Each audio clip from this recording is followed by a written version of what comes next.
तीन दामाद की सास पार्ट 2। अब तक आपने सुना कि कावेरी जी अपनी तीनों बेटियों ईशा, मोहिनी और सुहाना की शादी तीन घर जमाई लड़कों के साथ करवा देती है।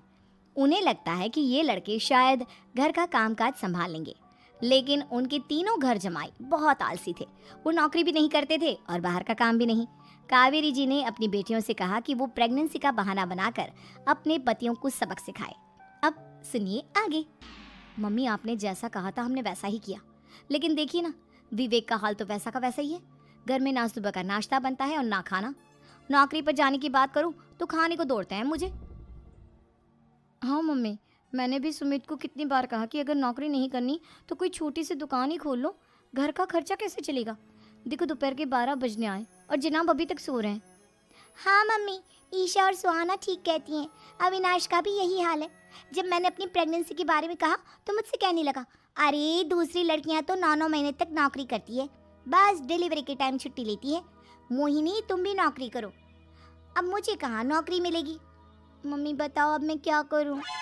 हे भगवान, क्या सोचकर घर जमाई दामाद लाई थी मैं कि मेरी बेटियां मेरे पास रहेंगी और खुश रहेंगी, लेकिन इन आलसी दामादों ने तो हमारी जिंदगी को भी प्रॉब्लम में डाल दिया है। मैं तो कहती हूँ मम्मी, हम लोग वापस अपनी जॉब पर जाना शुरू कर देते हैं। बता देते हैं इन लोगों को कि हमने प्रेगनेंसी का बहाना किया है। नहीं नहीं बेटा, ऐसी गलती भी मत करना। अगर तुमने ऐसा किया तो इन तीनों की आदत और ख़राब हो जाएगी।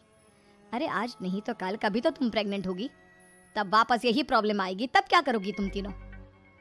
हाँ मम्मी, आपकी बात तो बिल्कुल सही है। इन लोगों को तो सुधारना ही पड़ेगा। लेकिन कैसे? अपने बच्चों के आने की खबर सुनकर भी इन लोगों पर कोई असर नहीं हो रहा।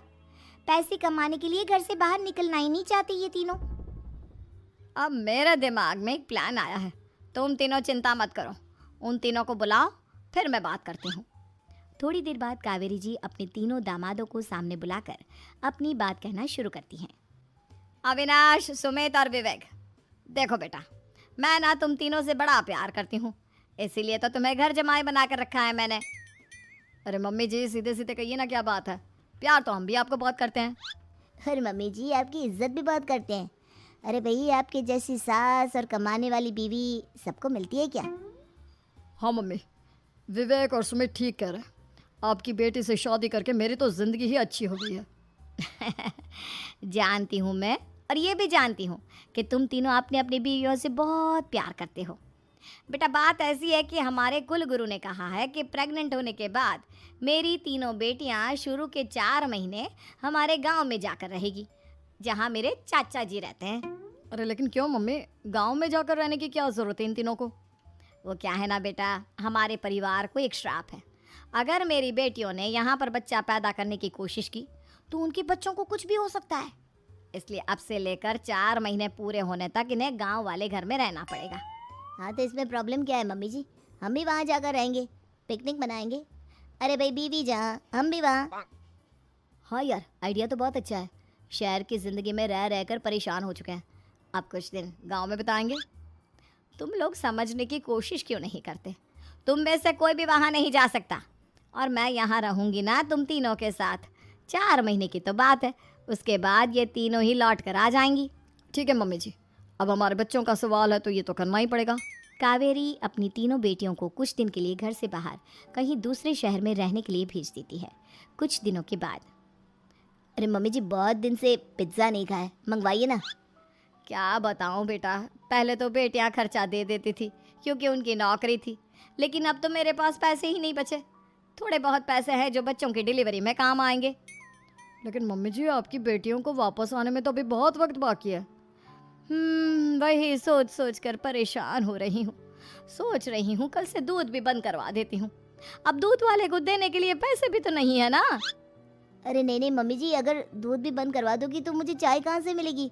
और चाय के बिना मैं तो मर ही जाऊँगा। क्या करूँ बेटा, इसके अलावा हमारे पास कोई ऑप्शन नहीं है। मेरे पास पैसे ही नहीं बचे। इस तरह कावेरी जी धीरे धीरे अपने तीनों दामादों को पैसे देना बंद कर देती हैं और घर में खाने पीने की चीज़ें लाना भी बंद कर देती है। अब वो तीनों बुरी तरह से परेशान होने लगे थे और इसलिए एक दिन तीनों प्लान करके घर से बाहर निकलते हैं। और बाजार में जाने के बाद, यार अच्छा खाना खाए हुए कितने दिन हो गए, पता नहीं कब अच्छा खाना मिलेगा। हमारी बीवियों के जाने के बाद तो हमारी हालत भिखारियों जैसी हो गई है यार। कुछ भी हो, मुझे तो आज पिज्ज़ा खाना ही खाना है। जेब में 1 रुपया नहीं है और पिज्ज़ा खाएगा, कहाँ से आएंगे पैसे? अरे देख वहाँ सामने बोर्ड पर क्या लिखा हुआ है, कंप्यूटर पर काम करने के लिए एक आदमी की आवश्यकता है। भाई मैं तो जा रहा हूँ, काम करूँगा और शाम तक पैसे लाकर आराम से पिज्ज़ा खाऊंगा। जा जा, तुझे कोई काम नहीं देने वाला, हम तो घर जा रहे हैं। चल भाई सुमित। सुमित और अविनाश वहाँ से चले जाते हैं और विवेक उस कंप्यूटर शॉप पर सारा दिन काम करके 5,000 रुपये कमा कर घर लौट कर आता है और अपने खाने के लिए अच्छी अच्छी चीज़ें भी लेकर आता है। ये देखकर विवेक और सुमित के दिल में भी कुछ पैसे कमाने की इच्छा जागती है। अरे सुबह सुबह कहाँ चल दी है तुम? मम्मी जी एक बहुत अच्छी जगह मिली है, कंप्यूटर पर काम करने के 5,000 मिले थे कल मुझे। अगर रोज़ काम करूँगा तो पूरे 40,000 की तनख्वाह। अरे वाह, ये तो बहुत अच्छी बात है दामाद जी, आपको जाना ही चाहिए। सुमित और अविनाश विवेक को इस तरह तरक्की करते देखकर परेशान हो जाते हैं और वो दोनों भी काम की तलाश में निकल पड़ते हैं। धीरे धीरे उन दोनों को भी काम मिल जाता है। अब कावेरी के तीनों दामाद छोटी मोटी नौकरी करके अच्छा पैसा कमाने लगे थे। एक दिन कावेरी उन्हें अपने पास बुलाती हैं। अरे वाह, विवेक 40,000 कमा लेता है, अविनाश 60,000 और सुमित तुम भी 40,000 के आसपास कमा ही लेते हो। कुल मिलाकर तुम अच्छे खासे पैसे कमा रहे हो बेटा। हाँ मम्मी जी, बहुत मज़ा आता है जब महीने के एंड में मोटी रकम हाथ में आती है। पूछिए मत मम्मी जी, घर में रहकर रोटी बना बना कर और तो जैसा महसूस होने लगा था मुझे तो। हाँ बेटा, तुम तीनों की बात तो बिल्कुल ठीक है। और जानते हो, अब तुम तीनों की पत्नियां भी वापस लौट कर आने वाली है। लेकिन मम्मी जी अभी तो उन्हें गए सिर्फ 2 महीने हुए हैं, आपने तो कहा था वो 4 महीने के बाद लौट कर आएंगी। ऐसा कुछ नहीं है बेटा, मैं सिर्फ तुम तीनों को सबक सिखाना चाहती थी कि आदमी घर में बैठकर बीवी की कमाई खाता हुआ अच्छा नहीं लगता। इस दुनिया में हर इंसान को मेहनत करनी चाहिए, काम करना चाहिए, चाहे वो औरत हो या आदमी, ताकि अपने परिवार को संभाल सके। कावेरी की बात सुनकर उन तीनों को अपनी गलती का एहसास होता है और कावेरी उन्हें सच बता देती है कि ईशा, सुहाना और मोहिनी शहर में ही कहीं दूसरी जगह रह रहे थे। शाम के वक्त उन तीनों की पत्नियां लौट कर आ जाती है और कावेरी जी का परिवार एक खुशहाल परिवार की तरह रहने लगता है। उम्मीद है कि आपको हमारी ये कहानी पसंद आई होगी। कृपया हमारे चैनल को सब्सक्राइब करें और सभी अपडेट्स के लिए बेल आइकन जरूर क्लिक करें। और हाँ, वीडियो लाइक और शेयर करना मत भूलिएगा। Bye bye.